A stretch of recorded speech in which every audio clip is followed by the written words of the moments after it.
I 24F just got back on the worst vacation of my life because of my friend's 23F mental illnesses. TLDR below. I've known Lizzie, 23F for the past 2 years, going on 3. Because we live in the same European country, one with good public transportation, we are able to visit each other often once or twice a month without breaking the bank. I've never had any major issues with her. Occasionally she would snap at me for being a few minutes late to events, which is fine, but never like this. Now, the thing about Lizzie is that she's a serial dater. This woman has a new boyfriend every 1 to 3 months. I am all for women living their own lives, but oh my goodness. She would almost always call me after a breakup crying about how her ex was abusive to her and how there were no good men in the world anymore. I was there for her. I was sympathetic. I thought that she simply got dealt a bad hand when it came to men, but I've recently come to the realization that she was the problem the whole time. Fast forward to a few weeks ago. She just got out of another relationship and, naturally, she was devastated and wanted to take her mind off of things. I suggested planning a mini weekend vacation to France. It would be our first vacation together. She was overjoyed and took me up on the offer.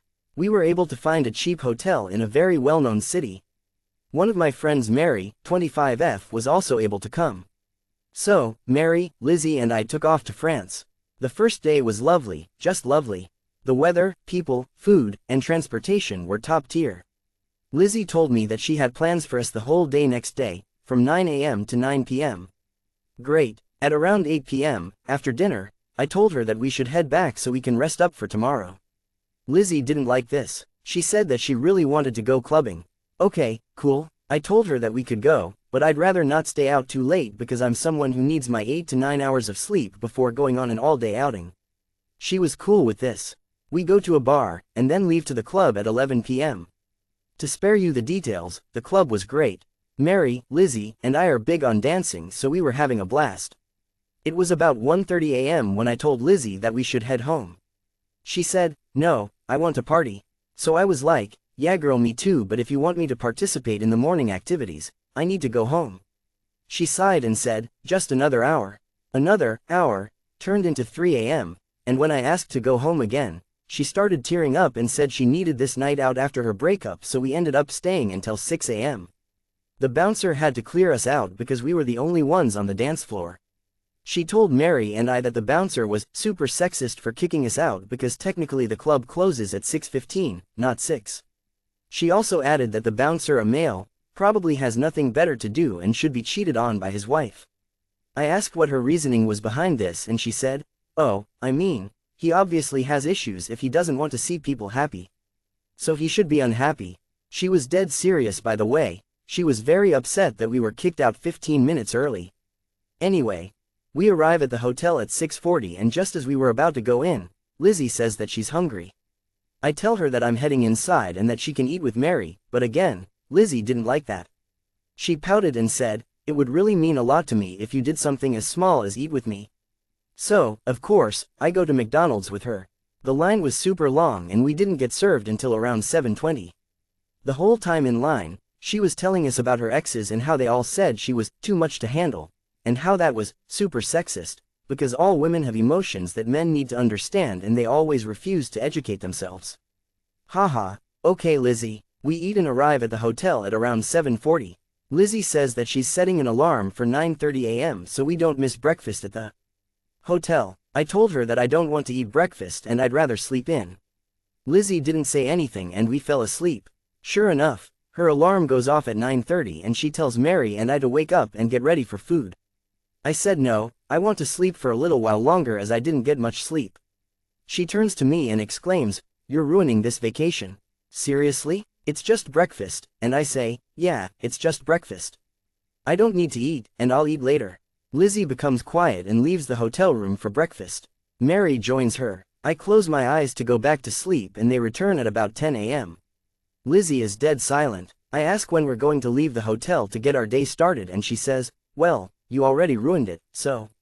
At about this time, I'm pretty fed up with her. I say, "Okay," and go back to sleep. Lizzie and Mary end up sleeping till 1 p.m. and I get up a little earlier than them to get ready. They take 2 hours to get ready, so we don't end up actually leaving until around 3 p.m. The whole time, mind you, Lizzie isn't speaking to Mary, or Mary asks me what's going on, and I just sat there like, girl, I don't know. We thought that it would be great to start our day thrifting and then heading to a cheap cafe for lunch.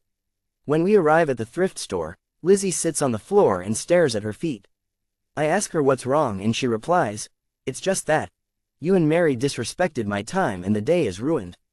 We have no time to do the things I planned. I'm also in a lot of pain due to my illness.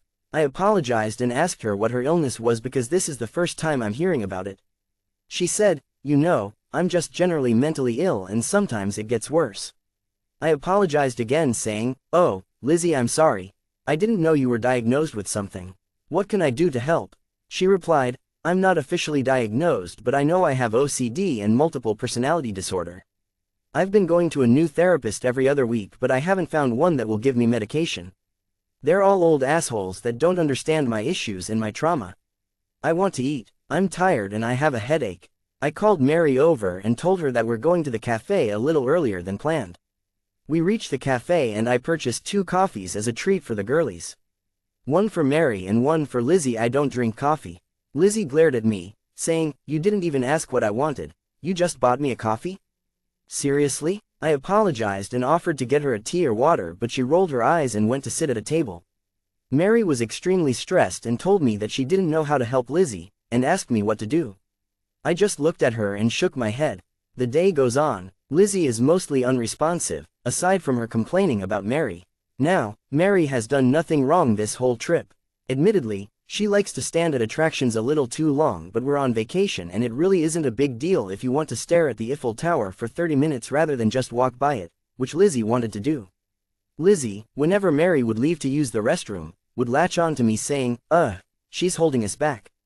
I'm so pissed at her. Why is she taking forever? It's just a stupid insert attraction. I told her that we're on vacation and we should accommodate everyone's wishes within reason. Her response to that was pouting and going back to being quiet. The deal breaker, though, was what happened between Mary and Lizzie. Mary was trying to be very tolerant of Lizzie and her mental issues, but this is the single thing that broke it. Mary wanted to get cash out of an ATM. The ATM was about a 5-minute walk away from an attraction Lizzie wanted to see. Lizzie argued with Mary that we didn't need cash, and that it would take up too much time from their trip. Yes, the 5-minute walk to the ATM was too much of a walk, lol.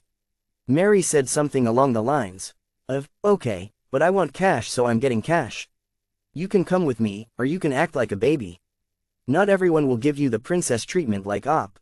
Lizzie was very unhappy with that, as you can imagine. She turned to me for help, but I shrugged and said, I mean, it's just a 5-minute walk. This was around 6 p.m. Soon after, we headed to a restaurant for dinner. The whole time, Lizzie didn't say a word. She pointed at the menu items instead of saying what she wanted to the waiter.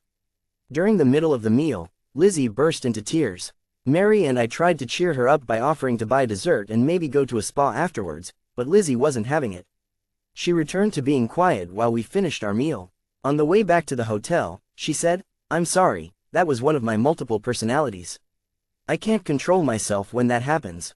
You two have given me so much stress today. I couldn't help letting a personality out. Bro, she then says, this is very triggering because my ex, Edward 33 meters from 3 years ago, didn't understand how to deal with my mental issues, and it looks like you two don't know how to deal with them either. You need to better educate yourself about mental illnesses because you don't know which one of your friends or coworkers have them. Mary and I just looked at each other with wide eyes. Like, how do we respond to that? We arrive at the hotel. Lizzie and Mary are dead quiet, scrolling on their phones.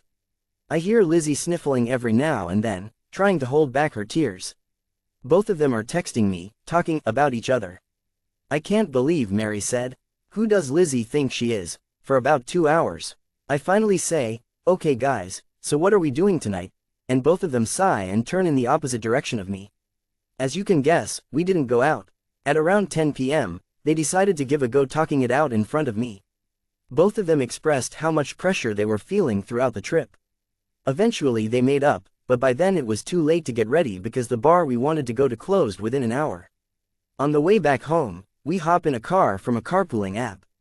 The guy picked us up at a specific location, and was set to drop us off at a specific location. Lizzie thought that the drop-off location was too far away from her home, so she told me to tell the driver to drop us off directly at her house. I was the one who ordered the carpool.